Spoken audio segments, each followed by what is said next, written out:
매주 목요일마다 TBS 의뢰로 여론조사 전문기관 리얼미터가 국정 지지율과 주요 현안에 대한 여론 동향을 알려주는 시간인데요. 함께 하실 두 분의 전문가 소개하겠습니다. 이택수 리얼미터 대표님 나오셨습니다. 어서 오십시오. 네, 안녕하세요. 네, 반갑습니다. 배종찬 리서치 모본부장님 모셨습니다. 어서 오십시오. 안녕하십니까. 네. 배 본부장님은 제가 이 프로그램에서는 처음 뵙는 것 같아요. 네, 이게 네. 인기 있는 프로그램에 출연하게 돼서 영광입니다. 인기가 좀 있으려면 많이 네. 좀 좋아요와 구독하기로 힘을 좀 주셔야 될 것 꼭 같아요. 눌러야 될 것 같습니다. 좋아요. 좋아요 네. 꼭. 네. 구독하기 꼭. 지난주보다 순위가 좀 많이 올랐다는 소문이 아니, 여의도까지. 아, 그래요? 전해지고 예. 있던데. 아니, 그렇게 많이 오르지는 네. 않았고요. 좀 더 노력해야 될 것 그래도 같습니다. 속도가 굉장히 네. 가파른 아, 네, 속도로 그러니까요. 상승하고 있다. 네. 아유, 뭐 또 그렇게까지.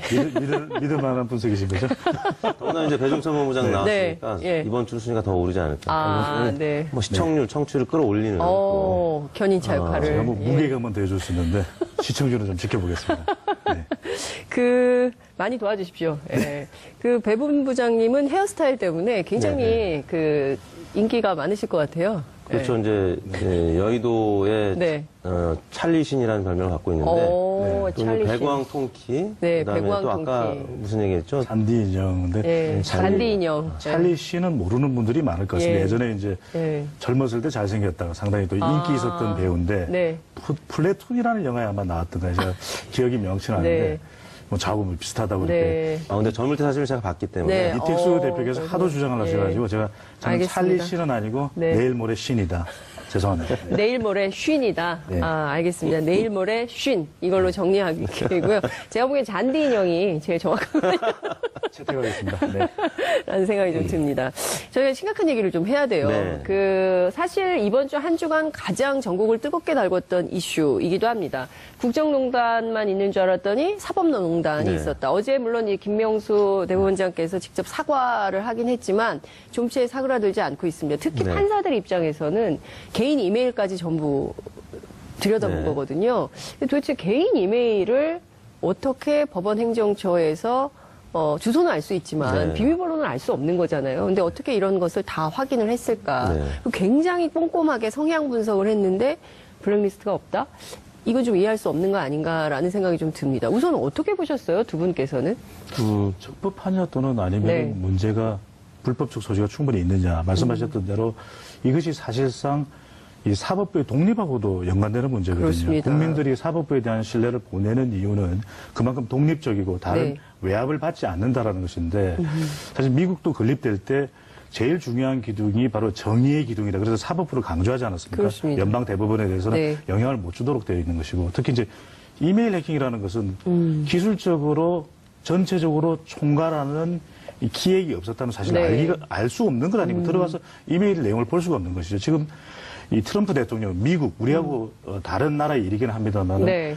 이 미국에서도 지금 이메일 해킹이 가장 큰 지금 그렇죠. 수세에 국내에 몰아넣고 있는 이슈거든요. 그만큼 신뢰의 문제인 것인데 그런 면에서는 이 부분이 지금 밝혀지고 있는 내용도 성향을 조사했다라는 것은 결국 이 판사 분들의 네. 이 독립적인 이 판결에도 영향을 줄 수밖에 없다는 점에서 이 국민 여론이 받아들였을 때는 상당히 불법적 소지가 높아 보입니다. 그러니까요. 당장 댓글들 보니까 김진태 의원이 무죄 판결 받았잖아요. 네. 그것도 그냥 안 보인다 이렇게 그렇죠, 이제. 보시더라고요. 네. 그 이택수 대표님은 어떻게 보세요? 공교롭게도 그런 판결이 또 오늘 의혹이 막 있었기 생기는 때문에 거죠. 예. 네, 설마 했는데 실제 이 사법부 블랙리스트 추가조사위원회가 네. 법관 사찰 의혹이 있었던 것으로 이제 발표를 했기 때문에 네. 국민들은 이 설마 했던 게 이제 실제로 드러났구나라고 이제 충격을 받은 거고요. 네. 뭐 주요 기관 신뢰도 조사해 보면 항상 그래도 이 판사에 대한 신뢰는 높은 편이었었습니다. 뭐 그럼요. 검찰이나 예. 뭐 다른 정치인들에 비해서 네. 항상 뭐 성직자에 준할 정도로 높은 편이었는데 네. 물론 이제 일부 판사들의 비위나 뭐 비리 혐의가 있을 때는 네. 일시적으로 떨어진 적은 있었습니다만 네. 이 사법부에 대한 국민들의 기대감은 컸었죠. 그리고 네. 지난 박근혜 전 대통령에 대한 탄핵도 최종 결정은 아무튼 사법부가 한 거 아니겠습니까? 네. 헌법재판소에서 했기 때문에. 근데 그 판사들에 대한 블랙리스트가 있었다? 이거는 이제 국민들 입장에서는 도저히 용납 가능하지 않은. 그러니까 네. 최후의 보루라고 이제 생각되는 부분에까지 이런 마수가 뻗쳤다라는 것에 네. 대해서 많은 실망감을 이제 가졌고요. 네. 아무튼 김명수 대법원장이 이제 자체 조사를 한 번 더 하는 것으로 검찰 수사를 사실상 거부했는데 네. 이에 대한 이제 국민 여론을 네. TBS 의뢰로 조사를 예. 해봤습니다. 어떻게 나왔습니까? 조사 결과가? 대법원 행정처의 이제 판사 블랙리스트 의혹에 대해서 검찰 또는 특별 검사가 강제 수사하는 것에 대해서 네. 어떻게 생각하는지 물었는데요. 매우 찬성이 39.7%, 찬성하는 편이 30%, 합쳐서 69.7%가 찬성하는 것으로 그러니까 검찰이나 또는 특검이 강제 수사하는 것에 대해 찬성하는 것으로 나타났고요. 네. 반대는 28.7%로 한 절반에 미치지 못하는 네. 찬성 의견이 매우 높게 나타났습니다. 네. 지금 보면 사실상 이것은 검찰 수사를 통해서 명명백백하게 밝혀라라는 국민적 의견이 69.7%면 70%. 그러니까 네. 국민 10명 가운데 7명은 이거 그냥 못 넘긴다. 이런 주장을 하고 있는 걸로 보입니다. 근데 정말 충격적이에요. 그러니까 이러지 않았을까? 혹시 이랬지 않았을까 했던 게 전부 사실로 밝혀지고 네. 있는 거거든요. 박근혜 정부 국정농단이라는 것이. 어쩌면 그 끝에 지금 판사 블랙리스트 파문이 있는 거 아닌가 싶은데요. 이 여론 분석은 좀 어떻게 하십니까? 그 배종찬 압도적으로 본부장께서는. 예. 국민들은 이제 이 사법부의 검찰 수사가 필요하다라고 네. 하는 입장인데 가장 큰 이유는 바로 이런 부분이거든요. 국민들이 의혹을 가지게 되고 또 여론이 형성됐을 때는 그것이 사실이라고 했을 때는 국민들에게는 이 불신으로 연결되는 부분인데 네. 중요한 것은 성향 조사를 했다. 그렇다면 성향을 조사하는 과정도 문제가 많았지만 네. 더 큰 것은 이 성향을 통해서 우리가 이 관련된 여러 판결들이 저럴 수가 없을 텐데 저기서 마치 성향과 관련된 것 아닌가라는 것이 명백히 밝혀져야 된다라는 것이거든요. 이것이 네. 이제 대충 그럴 것이다라고 하는 가정이나 네. 추측에 거쳐 버린다면 사법부의 독립 또 네. 사법부의 신뢰가 요원한 것이 될 수밖에 없다는 것이고요. 예. 국민들이 이런 여론을 한 것은 이 사법부가 수사되는 것에 대한 부담도 상당히 클 겁니다. 이 김명수 대법원장도 이것이 공개될 경우에 계속 지속적으로 관련된 사건이 보도되고 네. 국민들에게 전달되게 되면 신뢰가 더 추락할 수도 있는 것이거든요. 네. 그럼에도 불구하고 압도적으로 69.7% 70%입니다. 10명 중 7명이 이런 의견을 냈다라고 하는 것은 이것이 지금 미봉에 그칠 것이 아니라 바로 밝혀져야만 네. 다음 단계인 이 신뢰 회복이 가능하다. 그런 여론이 반영된 것으로 보여집니다. 근데 지금 이게 강제조사가 필요하다는 거잖아요. 네. 강제조사. 그러면은 검찰이 예컨대 지금 문제가 되는 임종원 전 법원행정처 차장 같은 경우에, 그러니까 이분이 바로 우병우 전 민정수석과 수십 차례 통화를 하면서 법원 내부의 판결을 알려줬다는 거고, 일종의 내고. 네. 이런 걸 했다는 의혹을 받고 있는 분인데 정작 이분의 컴퓨터는 열지 못한 상황이거든요. 그렇죠. 그리고 사실 임의 제출 형식으로 제출한 판사들 이 조사위원회에 제출한 자료만 가지고 본 게 이 정도라는 거예요. 네. 그러니까 임의 제출 형식으로 제출받지 못한 760개의 파일에는 뭐가 들었냐. 그 네. 의혹은 일파만파 더 커지고 있는 이런 상황인 건데 자, 이 강제 조사를 하려면 검찰 권력이 동원돼야 되는데 네. 사법부의 경우에는 1971년에 1차 사법파동을 겪지 않았습니까? 그렇기 네. 때문에 이 치욕이에요. 법원이 검찰의 수사를 받는다는 것 자체가. 그리고 영장을 법원이 또 발부를 해줘야 되잖아요. 네. 그 압수수색이라도 한다면 네. 강제 수사를 한다면 법원이 어떻게 할까요? 어떻게 현재까지는 이제 현실적으로 받아들여질 가능성이 이제 적죠. 그래서 3차 조사위원회 이제 구성 얘기가 나오는 것이고요. 네. 물론 이제 이 경우에도 그 철저한 수사가 이제 이루어지지 않을 경우, 조사가 네. 이루어지지 않을 경우에는 네. 그 외부에서 이제 고발하는 방법이 있겠죠. 그러면 검찰에서 수사를 안 할 수가 없기 때문에 네. 그런 방식이 있고, 물론 이제 한국당에서는 지금 국정조사위까지 나오고 있습니다. 왜냐하면 한국당 입장에서는 국정조사예요. 네. 김명수 대법원장과 또 한국당에서 바라봤을 때 좌파 성향의 판사들한테 불리한 조사 결과는 발표하지 않았다라는 정보를 자기네들이 들었기 때문에 네. 국정조사를 해야 된다. 그러니까 특검이나 검찰 조사도 한국당 입장에서 못 믿겠다. 네. 이런 상황이 됐기 때문에 네. 지금 국민들은 여하튼 자체 조사는 지금 신뢰하지 못하겠다라는 얘기고요. 예. 자체 조사로는 지금 그 말씀하셨던 여러 가지 파일에 대한 비밀번호 등을 예. 과연 이미 제출할 것이냐 예. 할 가능성이 적죠. 그렇기 예. 때문에 적어도 외부 인사가 참여시키는 3차 조사위원회를 김명수 대법원장은 지금 얘기를 하고 있는데 네.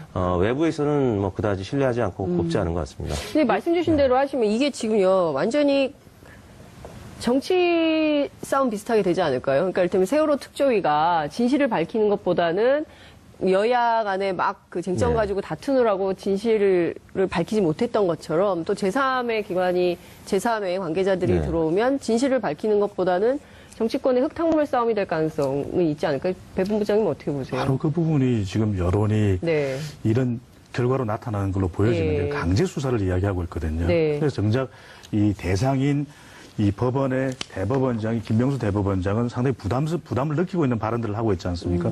그런 이유는 실제 이것이 특정 판사 개인의 비리 문제가 아니라 네. 이 총체적으로 이 법원 바로 이 그렇죠. 사법부에 대한 수사가 아니겠습니까? 그것도 강제 수사가 된다라는 것은 굉장히 모욕적으로 느낄 수도 있는 네, 부분이거든요. 바로 그렇죠. 그런 부분들이 더 큰 부담으로 연결되는데 여기서 주목할 부분이 만약에 이 부분이 명백하게 수사가 되지 않고 그런데 이제 수사는 되고 그것을 뭐 적나라하게 하나하나 모든 것을 밝히느냐 또 그 내용 중에는 차마 밝히지 못하는 그런 내용도 분명히 있을 겁니다. 네. 그런 개인적인 내용도 있을 수 네. 있는 거죠. 그런 부분은 가려서 적어도 이 공개돼야 될 부분들은 충분히 수사의 결과가 국민들에게 알려지는 것은 반드시 네. 필요할 텐데 네. 말씀하셨던 대로 그 부분 자체로 가는 과정까지가 쉽지 않다라는 것입니다. 네. 이 정치적으로는 여의도 정치권에서는 각 당의 정치적 입장에서 주장을 하고 있는 것이거든요. 이것은 뭐 좌파다 또는 아니면은 보수적인 성향이 강한 판사들이다. 네. 이런 것을 통해서 자칫 이 국민들의 이 사법권, 국민들이 사실상 주인 아니겠습니까? 이 사법권이 정쟁으로 휘말릴 수 있는 네. 이 여지가 상당히 크다라는 점에서 이 국민 여론 결과가 왜 강제 수사를 이야기했을까? 그렇다면 수사 과정의 공정성과 그리고 이 수사 결과에 대해서 이 정치적인 정쟁적으로 해석하는 것을 갖다가 차단하자라고 하는 이 국민 여론은 반드시 기준 삼아서 진행이 돼야 될 걸로 보여집니다. 네, 말씀 주신 대로 이 국민들은 진실이 알고 싶은 거거든요. 네. 정말 지금 막 그 보수 언론, 보수 정당 그리고 또 그 어쨌든 진보 언론으로 분류되는 그리고 또 이제 판사들의 그 어쨌든 드러난 사실에 네. 대한 비판, 사실 뭐 이런 것들이 나오고 있는데 구체적인 진실이 뭐냐 여기에 네. 천착해서 관심을 갖고 있는데 정치권에서 말씀 주신 대로 정쟁으로 몰아서 진흙탕 싸움이 되면 뭐 밝혀진 건 하나도 없고 결국 자기들끼리 정치권에서 싸움만 하다 끝났다 이런 결론을 낼 수가 있거든요. 네. 그리고 사법부에 대한 불신은 더 깊어지겠죠. 네. 이 자체를 김명수 대법원장이 우려하고 있는 것이 아닌가 이런 생각이 좀 드는데요. 네. 앞서 말씀드린 대로 그 법원 내부에서 조사를 할지 네. 그러니까 조사를 한다고 해서 그거를 믿을 수 있을지 이게 첫 번째 키포인트인 것 네. 같고요. 두 번째는 과연 법원이 그러면 외부 관계자들에게 넘길지 예? 검찰 수사 이런 방식을 선택할지 그러지 않는다면 여론은 또 어떤 방향으로 귀결될지 그건 좀 어떻게 전망하십니까? 일단 그 60대 이상을 제외하고 또 한국당 지지층을 제외하고 네. 보수층을 제외하고는 모두 찬성하는 검찰 특검 조사를 찬성하는 이번 결과를 봤을 때 일단 사실관계는 네. 수사를 통해서 밝혀질 네. 수 있다라고 믿는 것 같습니다. 물론 네. 이제 보수층이나 한국당 지지층 60대 이상에서는 네. 이번 판사 블랙리스트 수사로 인해서 네. 보수층이 급격하게 위축되는 것을 우려하는 왜냐하면 이제 지방선거를 또 앞두고 있기 때문에 네. 그리고 한국당에서 주장하는 국정조사 카드도 있기 때문에 네. 뭐 그런 부분을 하는 것이겠습니다만 네. 최근 들어서 이제 지난주에도 뭐 저희가 여러 가지 이슈들을 발표했지만 문재인 대통령 지지율이 지금 최근 들어서 60% 초반으로 이제 떨어지고 네. 뭐 일부 조사에서는 50%대까지 지금 하락을 했는데 문재인 대통령 지지율보다 더 높게 이슈 조사가 이렇게 70%까지 나온 것은 오래간만에 등장한 예. 이슈거든요. 예. 보통 같은 경우는 최근 들어서 뭐 평창 올림픽 관련돼서도 네. 조사를 해보면 50대 40으로 팽팽하게 네. 물론 이제 문재인 대통령 입장을 지지하는 결과들이 나오긴 했습니다만 네. 결과가 많이 최근 들어서 좁혀졌는데 이거는 지금 뭐 7대 3이라고 하면은 네. 국민들이 압도적으로 지금 사법부의 문제는 한번 네. 철저한 수사가 필요하다. 왜냐하면 내부적으로 지금 1차, 2차 양승태, 김명수 대법원장 과정을 거치면서 지금 철저한 수사가 안 이루어졌기 때문에 네. 못 믿겠다라는 것이거든요. 그렇죠. 네, 그래서 외부의 뭐 인사를 영입을 해서 조사를 한다고 해도 네. 국민들은 신뢰할 수 있을지 그 부분이 이제 여론조사에 반영이 된 것 같습니다. 그러니까요. 뭐 인사개혁도 하고 뭐 법원행정처 뭐 상근 판사들 네. 숫자도 줄이고 뭐 여러 가지 제도적 대안을 내놨지만 국민들은 그걸로 안 된다. 네. 더 큰 개혁을 원하는 것 같고 어찌 보자면 지금 이 시기가 사법개혁의 골든타임이 아닌가 이런 생각이 네. 좀 들기도 합니다. 앞서 말씀 주신 대로 대통령의 국정 운영 지지 또 네. 국정 수행 평가 여론도 좀 살펴봐야 될 것 같아요. 그렇습니다. 문재인 대통령 국정수행 평가 이제 주중 집계인데요. 네. 이번 주 월요일부터 수요일까지 조사한 결과입니다. 59.8%로 지난주 대비 6.2%포인트 하락한 수치를 나타냈습니다. 최근 2주간 낙폭이 2주 동안의 낙폭이 11.8%가량 지금 하락한 것 같은데 이게 과거 이제 박근혜 정부 때 세월호 사건이 터진 그 한 주간의 이 격차랑 이제 비슷한 낙폭인데요. 일간으로 보면은 조사일 기준 8일 연속 하락을 했습니다. 가장 저점은 이제 이번 주 화요일 23일 날 59.9%까지 떨어지면서 주중 집계가 59.8%, 60%에 0.2%포인트 미치지 못했는데요. 네. 청와대 입장에서는 다행스러운 게 이제 그저께 저점을 찍고 네. 어제는 소폭 반등했다는 겁니다. 60.3%로 0.4%포인트 올랐는데요. 그 60.3%로 이제 반등했던 원인은 네. 문 대통령께서 이제 초당적 평창 협력 요청 네. 참모의 이 발언이 어제 네. 그 보도가 됐습니다. 이제 예. 이런 이야기들이 나오고 또 이제 문재인 대통령 생일 기념한 네. 여러 가지 그 검색어 기사도 있지 않았습니까? 그래서 네. 이제 여러 가지 오해들을 문재인 대통령 팬심이 이제 풀어주려고 하는 노력들이 있으면서 어제는 소폭 반등을 했는데 네. 여하튼 저희 리얼미터뿐만 아니라 이제 그제 발표된 조사에서도 50% 중반이 하나 네. 조사 결과가 있었기 때문에 지금 문재인 대통령은 평창 올림픽 그리고 최근 들어서 그 비트코인 문제까지 네. 이제 계속 반영이 되면서 지지율 약세를 2주째 지금 나타내고 있습니다. 네, 이 박근혜 정부 시절에 세월호 참사 때하고 비슷한 낙폭 현상이 벌어진다. 이것은 좀 중요한 포인트로 봐야 될 것 같은데요. 어떻게 보십니까? 이게 어떤 요인 때문이라고 보세요? 특히 대구 경북 지역에서 16%포인트 정도 떨어졌다는 분석도 나오는데요. 이게 어제 저는 그 현상도 좀 이따가 여쭤보고 싶은데 네. 이게 평화올림픽과 평양올림픽 실검에서 이른바 어떤 언론은 실검 전쟁 이렇게 보도를 하기도 했는데 그건 이따가 여쭤보고요. 이 내용에 대해서 배종찬 본부장님 어떻게 분석하십니까? 지역적으로 보는 부분도 있을 거고 이제 세대별로 볼 필요가 지역 있는데 세대. 예. 우리가 이 세월호 사고가 발생했을 때 2014년 아니겠습니까? 예. 당시에 이 박근혜 전 대통령의 지지율이 급락했던 이유는 바로 지켜야 될 국민 안전을 지키지 못했다라고 하는 부분인데 네. 이번의 경우에는 하락하는 가파른 하락세를 보였다라고 하는 것은 물론 이제 반등하는 네. 이 조사의 말미에는 있었습니다만 그런 이유는 가장 누가 움직였냐. 20대, 30대의 지지율이 큰 폭으로 이탈을 했다라는 것이거든요. 물론 여전히 대통령 지지율 높은 편입니다. 그런데 20대, 30대가 적어도 10%포인트 이상 이탈하는 데는 경제적인 이 실망감 또 심리적인 상실감. 네. 그러니까 경제적인 실망감은 왜냐하면은 대통령이 늘 이야기를 해왔던 것이 일자리를 확충하겠다. 네. 그리고 또 이 정규직을 하겠다. 이거 상당히 젊은 세대들의 이해를 잘 반영한 부분인데 네. 한편으로는 우리가 다른 조사에서는 주로 20대, 30대 그리고 화이트 칼라 직장인과 학생층들이 이 가상화폐에 대한 투자를 많이 하고 있거든요. 네. 왜냐하면 여기는 이유가 있습니다.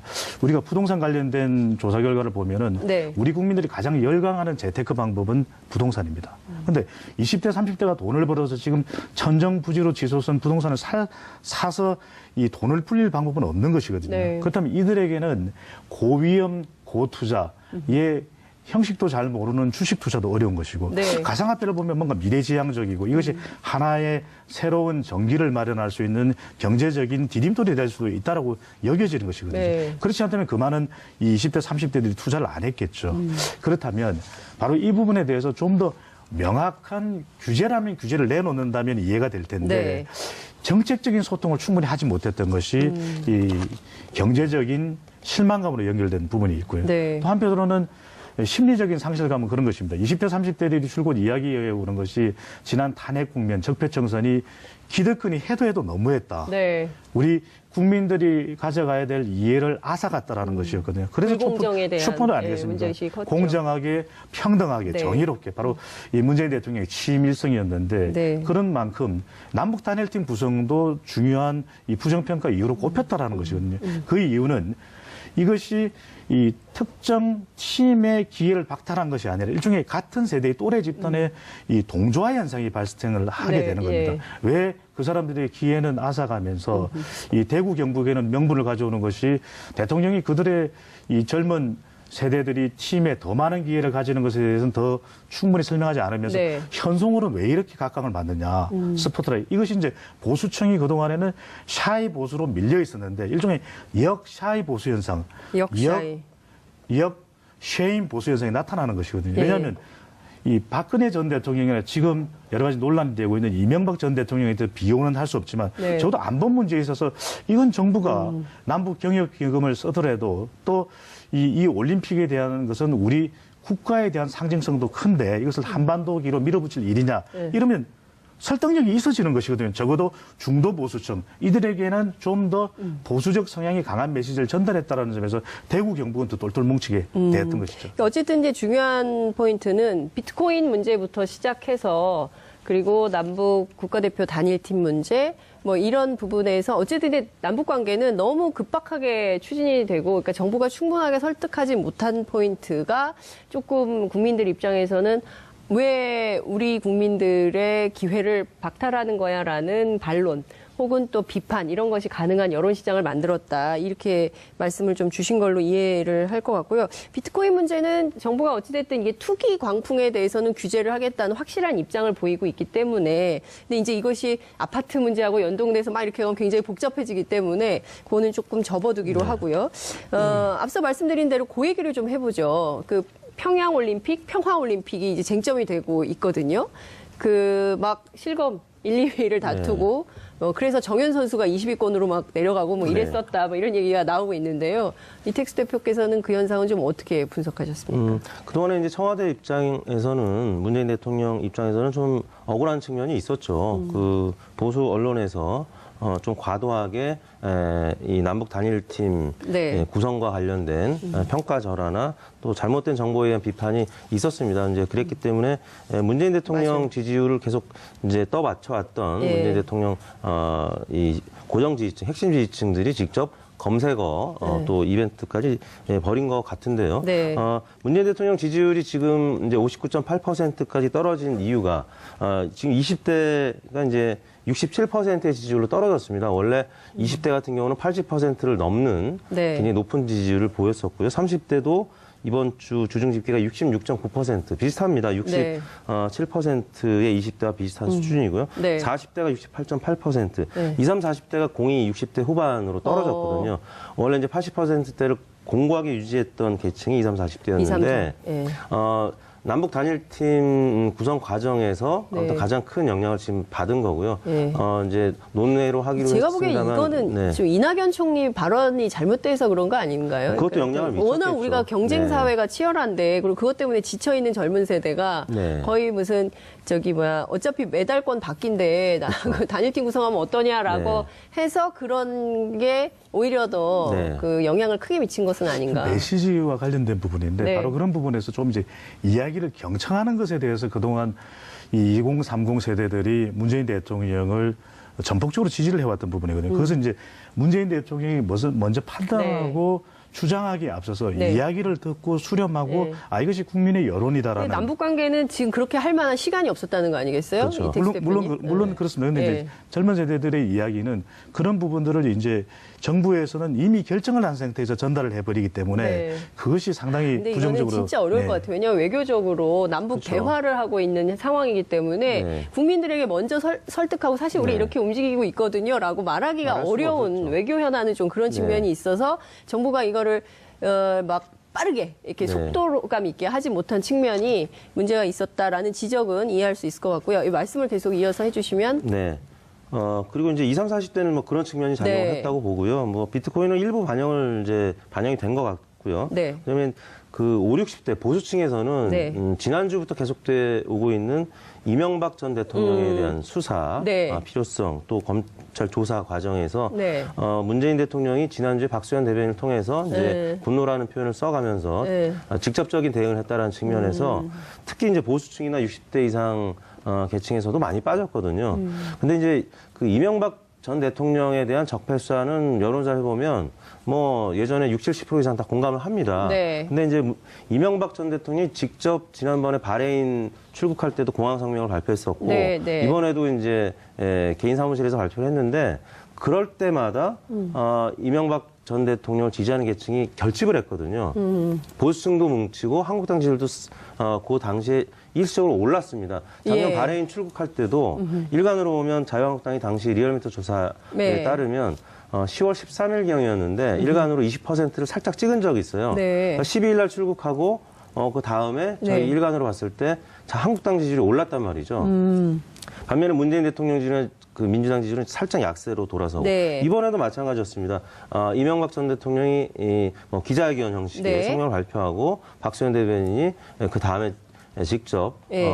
문재인 대통령의 성명을 대독하고 네. 이런 과정에서 분노라는 표현을 쓰고 노무현 정부 때 그리고 이명박 정부 때의 전전 정권 간의 어떤 네. 갈등으로 정쟁으로 비춰지다 보니까 보수층이나 60대 이상 지지율이 많이 떨어졌거든요. 그러니까 어쨌든 중요한 것은 이게 그 프레이밍이 네. 된다는 것이죠. 그러니까 어쨌든 보수 언론, 보수 정당이 같은 어떤 날 보면은 조중동이 기사 제목이 다 똑같은 날도 있어요. 네. 요새 보면. 그래서 어쨌든 이제 이 프레임이 만들어지고 여론이 모아지면서 어쨌든 그 이른바 이제 그 각 진영 간의 다툼으로 네. 또 가고 있는 거 아닌가. 그 대표적인 현상이 평화올림픽, 평양올림픽, 실검 전쟁 이거 아닌가라는 네, 생각이 좀 듭니다. 바로 그 부분인데, 네. 그러니까 우리가 여론에서 나타나는 현상을 네. 옳다 그러다로 표현하는 것이 네, 아니라 네. 과연 어떤 식으로 전달되느냐가 중요할 네, 수밖에 네. 없는 것이거든요. 그렇다면 그동안 이 보수층이 붕괴된 현상이 나타났을 때 이 네. 보수 진영에서는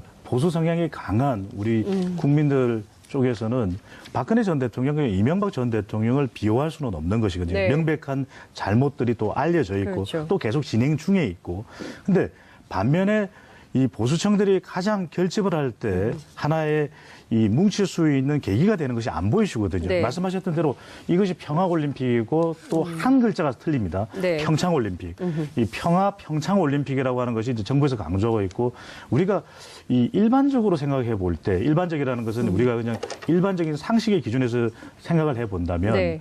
아니 남북관계 개선을 위해서 이렇게 노력하는 이 정부에 대해서 박수를 쳐줘야 되는 것 아니냐라는 이야기를 할 수가 있거든요. 네. 그런데 이것이 이제 이 좋았던 관계, 좀 진전되는 관계에서 이런 현상이 나타났으면 모를 텐데 네. 이 보수층들은 그동안 숨죽여 있던 것이 이 북핵이 있는 데다가 이번에 이 올림픽에 있어서의 등장하는 인물들, 네. 가령 뭐 현송월 단장 네. 또는 다른 북한 관련 인사들이 결국 북핵과 연결시킬 네. 때는 이 보수층에서 결코 납득할 수 없는 부분이 있는 거죠. 근데 이럴 사실- 때 한 가지만 강조드리면 평양이다. 그러니까 네. 네이밍 자체가 그렇죠. 평화, 평창, 평양을 해버리니까 네. 적어도 평양 올림픽이라고 하는 이 비판적인 용어에 대해서는 네. 결집할 수 있는 네이밍 이펙트가 발생하거든요. 바로 그렇기 네이밍 때문에 이펙트. 뜨거운 논란이 이루어졌던 것이고요. 그렇죠. 그러니까 결국에는 이제 북한 이슈가 여전히 그 한국 여론 시장에는 크게 영향을 미친다. 그러니까 뭐 색깔론이 문제가 있다고 하지만 그래도 여론 시장은 색깔론에 의해서 흔들리는 경향성을 보이고 있다. 짧게만 설명을 드릴게요. 네. 우리가 여론을 볼 때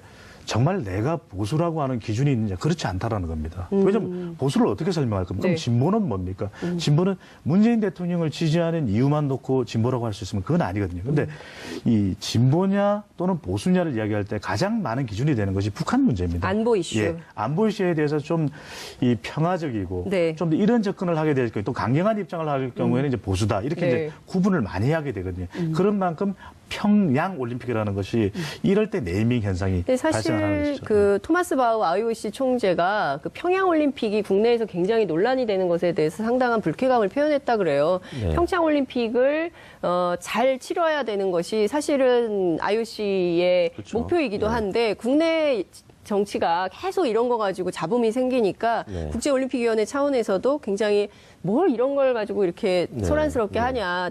온 국민이 단합해서 잘 성공을 시켜도 모자랄 판에 이 나라 좀 그렇다 이런 좀 네. 생각을 하신 것 같아요. 그래서 그런 불쾌감을 표현했다고 한다는 점도 좀 말씀을 좀 드리면서 자 민주당의 지지율도 2주째 떨어지고 있고 반면 자유한국당 지지율이 2주째 넘어서 대구 경북 지역에서는 36.4%로 1위를 차지했다는 조사 네, 결과가 그렇습니다. 있다고요? 네. 한국당은 저희 리얼미터 조사에서 지난 작년 19대 대선 이후에 처음으로 20% 선을 넘는 것으로 나타났습니다. 네. 일간으로는 뭐 간혹 아까 말씀드린 대로 20%를 넘을 때가 있었는데 저희가 주중이나 주간 집계를 한 이후에 지난 대선 이후에는 처음으로 21%라는 현재 구도의 정당 지지도를 기록했고요.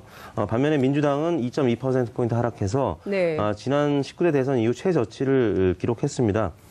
이전 최저치는 11월 둘째 주에 48.2%였는데 이번 주에 46.1%로 문재인 대통령 지지율과 같이 빠졌고요. 네. 반면에 이제 국민의당이라든지 바른정당 지지율도 동반 상승을 했습니다. 국민의당이나 바른정당은 이제 그 제3의 정당 네. 혹은 뭐 다당제를 표방하고 있는데 뭐 이런 컨셉 때문인지 민주당이 떨어질 때 항상 반등하는 그런 예. 지지율을 나타내곤 하는데요. 국민당이 7%, 네. 바른정당이 6.3%, 각각 1.1에서 0.6%포인트 올랐는데요. 네. 각 당은 지금 안철수, 네. 유승민 두 대표가 지금 합당 과정을 진행 중이고 또 네. 호남도 그저께 방문하지 않았습니까? 네. 그러면서 꽤 많은 보도량이 있었습니다. 그래서 민주당 지지율의 하락 네. 반사이익에 따른 요인도 있고 네. 또 자체적인 일종의 컨벤션 효과도 반영이 된 것 같은데요. 네. 이제 문제는 저희가 잠재 정당 지지도라고 해서 네. 통합개혁신당 아니면 통합 반대하는 개혁신당까지 포함한 네. 이 잠재 정당 지지도인데요.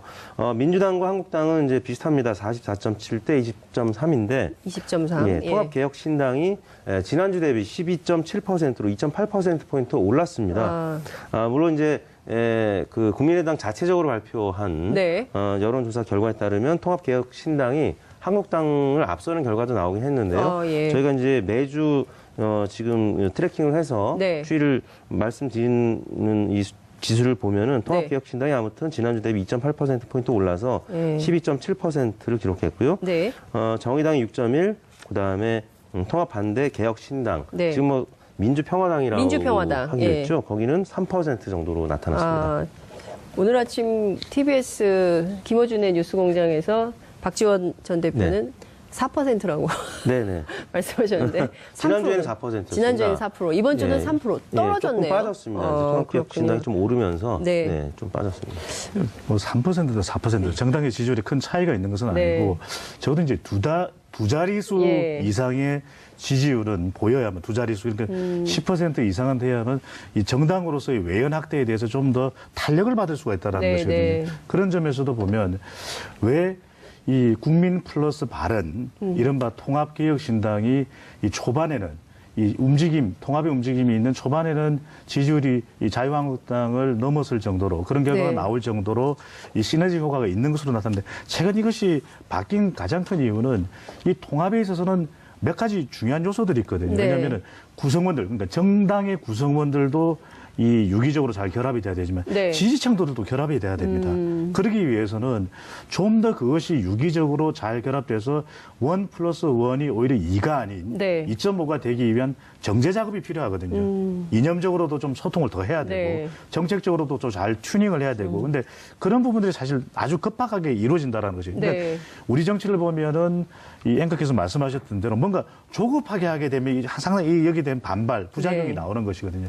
그러니까 여기다가 이제 일종의 중도층도 쪼개지게 되고 왜 개혁신당, 통합 반대파는 또 호남을 기반으로서 존재할 가능성이 네. 커졌지 않습니까? 그러다 네. 보면 호남 지지층이 이탈해버리니까 그런 시너지 효과, 국민 플러스 바른 통합개혁신당이 이 사라지게 되는 것이고 또 개혁신당은 정작 이탈은 했지만 네. 군소정당으로서 그 영향력은 또 아주 또 제한적일 수밖에 없는 것이고 네. 이런 고민들은 계속 되는데 그러니까 이런 고민들이 지방선거 이후에 어떤 결과가 나오느냐 네. 또 이 총선을 앞두고는 반드시 또 합종 연행을 할 수밖에 없거든요. 왜냐하면 다자대결로 가서는 국회의원 개인의 당선 가능을 장담할 수가 없거든요. 그럼 결국엔 바른국민당? 뭐 이름이 뭐가 될지 모르겠지만 국민바른당인지 바른국민당의 12.7%의 지지율과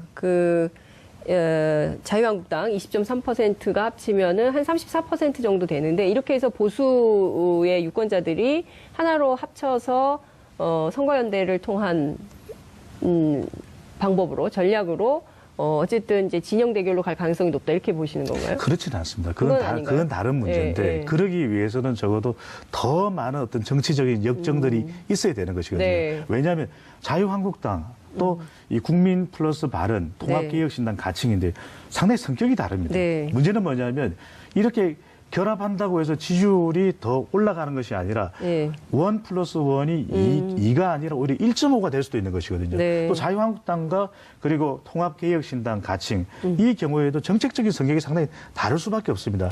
이명박 전 대통령을 바라보는 시각도 그렇고요. 네. 또 여러 가지 이 정책 현안에 대해서도 안보, 경제 네. 이런 것이 다르기 때문에 이런 차이가 있는 것을 가지고 단순히 두 정당이 뭔가 연대를 한다. 네. 이 선거공학적인 네. 결합 이 부분에 대해서 더 이상은 유권자들은 손을 들어주지 않는 것이 지난 대선 때 네. 그것이 표명이 된 부분인 거죠. 총선 때도 그랬죠. 예, 그렇습니다. 다당제를 만들었어요. 대선 때도 보면 우리가 예. 5명의 후보에 대해서 예, 예. 다 각각 그렇죠. 독자적으로 예, 투표하지 맞습니다. 않습니까? 예. 네. 그래도 어쨌든 뭐 합종연행을 한다고 하더라도 또 5당 체제가 되는 거거든요. 네. 그 5당 체제에서 이제 지방선거가 사실은 목전에 있는 건데 이제 평창올림픽 때문에 그 사이에는 올림픽에 집중하겠지만 사실 정치인들은 평창올림픽 기간에도 상당한 이제 굉장히 바쁘게 네. 이제 선거를 앞두고 움직이게 될 텐데 이 5당 체제와 관련해서 여전히 여론 지형은 더불어민주당이 강세 흐름을 전국적으로 좀 보이고 있나요? 그러니까 지난 23일 날 청와대에서 문재인 네. 대통령이 그 더불어민주당 의원들하고 오찬 간담회를 했는데 이 자리에서 이제 영남 선거에 대한 언급이 좀 있었던 것 같아요. 몇몇 네. 국회의원들이.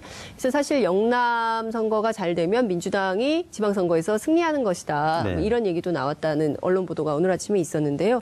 그 흐름은 좀 어떻게 보십니까? 일단 영남 중에서도 PK, TK를 좀 네. 나눠서 봐야 될 것 같은데 네. PK 지역은 민주당이 지금 굉장히 강세를 보이고 있고 네. 실제 뭐 여러 가지 가상 대결 여론조사가 부산시장이라든지 경남지사 강세를 보이고 있습니다. 그리고 그건 사실이고. 예, 홍준표 예. 대표가 또 대구 북구을 당협위원장을 맡으면서 TK를 교두보로 해서 위로 올라가겠다는 얘기를 했기 때문에 어떻게 보면 PK 지역을 좀 포기한 것이 아니냐라는 얘기까지 나올 정도로 네. 그래서 PK 지역은 민주당이 강세인 건 분명하고요. 네.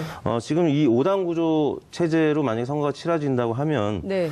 지금 그 민주평화당 네. 그 통합개혁 반대하는 개혁신당 쪽에서의 네. 지지율은 크지 않기 때문에 네. 민주당 공공행진 속에서 나머지 한국 그다음에 통합개혁신당, 네. 그러니까 국민 다른 통합당이 흩어진 채 선거가 예. 치러진다는 얘기라면 예, 예. 민주당이 굉장히 유리한 조건에서 치러질 가능성이 있고요. 네. 이러면은 뭐 광역단체장 기준으로 보면은 네. 9개나 10개 이상 가져갈 수 있거든요. 여당이. 예. 뭐 결국에는 선거 직전에 한국당과 네. 또 국민바른 통합당의 알겠습니다. 어떤 물밑 계산 또 네. 뭐 어떤 협상 이런 게 있지 네. 않을까 싶습니다. 예. 자유한국당, 그러니까 홍준표 대표의 경우에는 그 대구시장 선거에서 지면 자유한국당 문 닫아야 된다 이제 이렇게 얘기를 했고요.